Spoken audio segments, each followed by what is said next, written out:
Hey baby, say hi to YouTube. Welcome back to Marches on Us, the Candyman can. Memento Mori. Nice. It's day 9, and I thought we'd get back to basics. It's been a long month so far, but if you don't quit, I won't quit. 1 cup of water, 1 cup of sugar. We're stirring it a little bit off heat to get it mixed up first. Another cup of sugar, more stirring off heat. A little bit of citric acid to prevent crystallization. Premature crystallization. I have that problem sometimes. Some amount of syrup. And another half cup of light orange syrup, which I only just now realized comes with vanilla in it, which is irritating. I guess we're going to have vanilla candies, but it's gonna be okay. It doesn't really smell like vanilla that much. We've come so far and still haven't actually made an edible batch of normal hard candy, so I decided we should get back to basics and see if what we've learned so far can help us make something decent. I mean, last time it was completely burnt after double cooking it, so I can say with utmost certainty that it'll be better this time around. Even though the basics might seem a little boring compared to all the crazy nonsense we've gotten up to so far, it's still the starting point for most of the cool stuff you can do with candy mixes, like taffy and cream filling and candy canes. I mean, we'll get there at some point. We're still learning. We're not wizards. It doesn't have to be today. We're just gonna build those foundational skills and get good. You probably noticed I put some sprinkles/jimmies in the molds here. I don't actually know if that's gonna turn out. I am expecting them to stay at the bottom, but it'll be nice if they float around. If it doesn't look like they're gonna do that on their own, I'm probably gonna mix them. I just think that it's a really cool visual to have sprinkles floating in the middle of a clear candy. I think that's awesome. They might just melt, and that's okay too, because in that case we'll have some color swirls going on.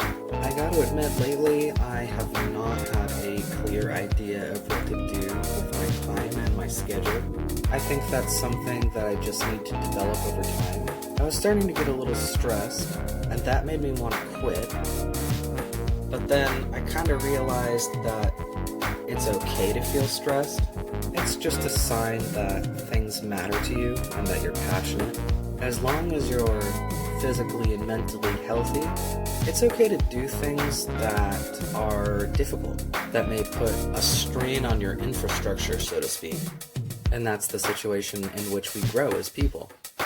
A lot of people think that means you have to push yourself so far out of your comfort zone that it begins to be a health hazard, and that's definitely not true. There are 3 levels of stress, and the comfort zone is where recuperation happens. We have to frequently visit the comfort zone to recuperate the energy and the health that we lost while navigating the more stressful areas. And those stressful areas come in 2 flavors. The sort of challenge area, which is a good place for growth and learning. And then beyond that, there's a traumatic area that just hurts us. And it's no use going into that area if we can help it. A lot of people think that the only 2 options are a comfort zone or trauma, and that's simply not the case. There's a beautiful place of growth and exploration that happens between those areas. We should be existing in the traumatic area only when strictly necessary. We should be spending as much time as we need in the comfort zone, and we should be spending all the rest of the time in the exploration and growth area. I mean, optimally, you'd want to be in the challenge zone for as long as possible, but that's simply not how it works. We all need rest, we all go to bed at night, we all have physical bodies with physical limits, and contrary to popular belief, the brain is definitely part of the body. The brain does have batteries and they do run out, So rest and relaxation should not only be embraced, they should be frequent.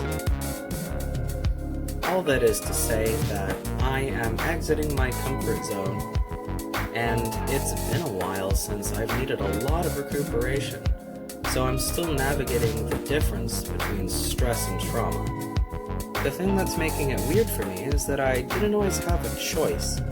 A lot of traumatic things have happened to me totally outside of my ability to control. And I got so used to packing in as much rest and relaxation time as possible in between those moments of stress and trauma that I forgot what it felt like to have a healthy challenge. Especially one that I had power over. So I'm not gonna lie, at the first sign of trouble, I was ready to quit doing this challenge, and that made me upset. I really love this challenge. And today I had the realization that I could just do it in a way that's easier on me without having to give up on any of my goals, my vision. I guess one takeaway I have from this is that you don't have to be the best. You just have to be good enough for yourself. You know, sometimes things get hard. Sometimes it looks bad. And in those cases, it's totally fine to get some rest, get some sleep, to change your approach, your angle of attack, to just do something that makes it easier on you.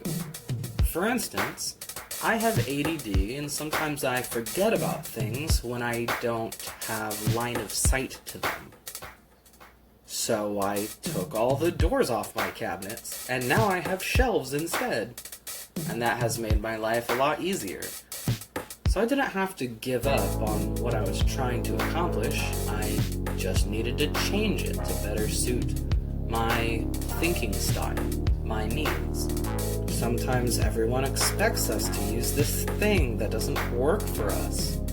But we can always change the shape of it and make something new, get something that actually suits our needs out of it. Whenever possible, I encourage you to do so. If you notice something in your life that you don't like, and the only reason you're doing it is because everybody else is, and no other reason, then you have my permission to alter it, destroy it, replace it, anything you want, anything that makes your life easier. Especially when it comes to things in your home, things that other people don't have to deal with, and it's your jurisdiction. You don't have to just assume that the builders knew exactly what they were doing, or that whoever furnished it last was a god of interior design and everything they do is perfect and important. You can just make things work for you. I think what I'm describing is a sense of agency. Not everybody has that, or at least it's not very strong in everyone, and that's okay. It can be helpful to work on it by making small choices in your life. Maybe walk a slightly different route to the bus stop. Maybe choose a different fruit than you usually have with your breakfast. Just make small changes that are entirely up to you and have small consequences, but give you a sense that you have control over your immediate surroundings, because you do. That's a very good sense to have.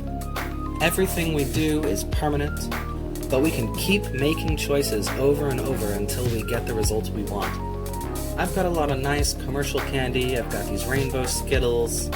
I really want to say that tonight we're gonna have another meltdown, but I have to be true to my needs and slow it down, give myself some time, and just do one thing a day.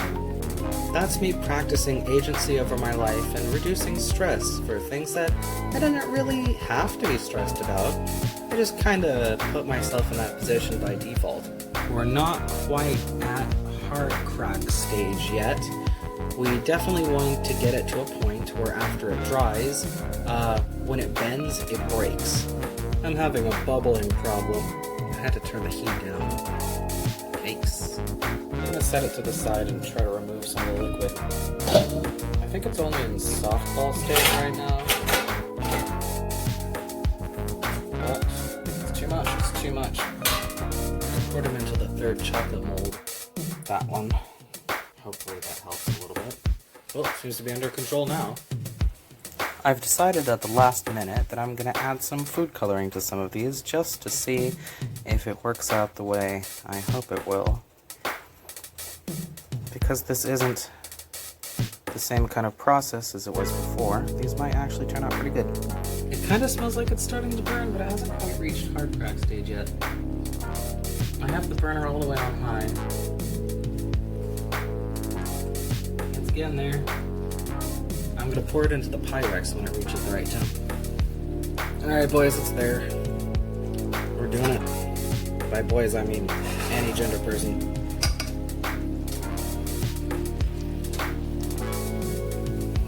Ooh.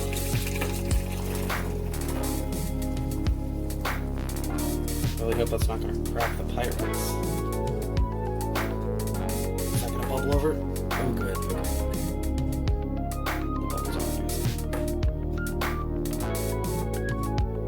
Okay. Moment of truth.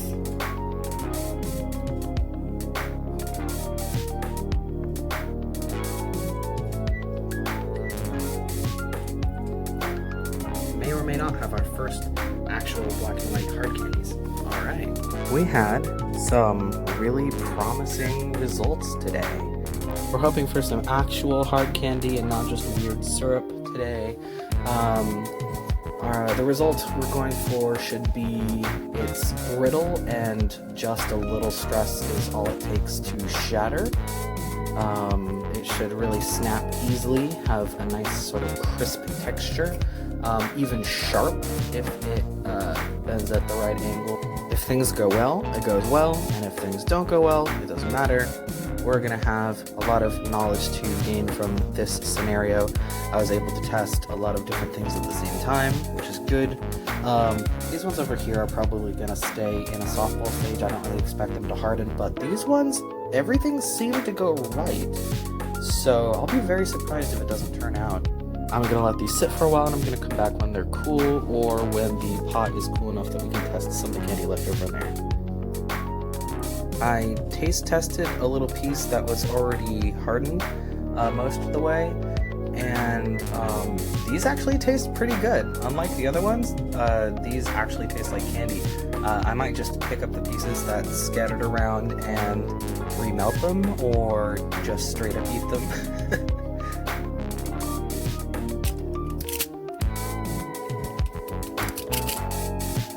Get excited. I think we have our first real success at making original candy.